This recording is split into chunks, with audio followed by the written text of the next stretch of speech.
I went to 4 different places, opening up this kind of layer history, trying to look beyond and behind this now very clean surface on this very historically relevant point of the city.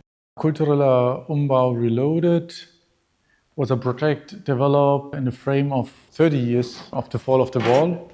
I wanted to explore the different layers of not only the whole history, but actually specifically about the Mauerstreifen, which was the area separating East and West Berlin. I found this area interesting for several reasons, but one reason was that after the fall of the wall, this area, which was in the middle of this city, became in a lot of places a quite free space of experimentation because there was no construction on it, was not so clear the property situation, so people started to explore and develop something there. But then, of course, like the whole process of the city happened, and now on this stripe you have one of the biggest real estate projects. You have like one of the biggest media headquarters there. You have like Potsdamer Platz, you have the Mediaspree. You know, like all these kind of spaces disappeared, which were once standing for this kind of subcultural city life. What I did was to select like 4 different square meters or parts along this Mauerstreifen, each representing a bit like 1 decade of time. I just went there dressed as a worker, and I put out 1 pavement stone.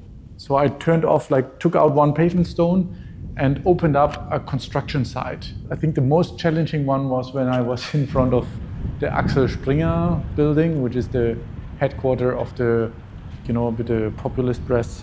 So I went there, that's of course private property now, and started to dig out this kind of stone. And of course, like 3 minutes later, securities arrived. I was talking that I'm doing this construction site, opening the pavement, and somehow first they were okay, so they went back.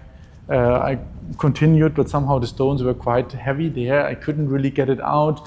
Then they came back. They had called all the different levels of management to ask if they ordered workers, so they didn't.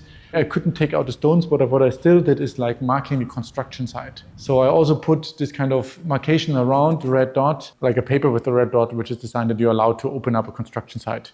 But the stones stayed closed on the private property. So if you went like then to the exhibition, there you had like a board where you had like everything what you need to take out stones, like the tools and the equipment for opening up your own construction site.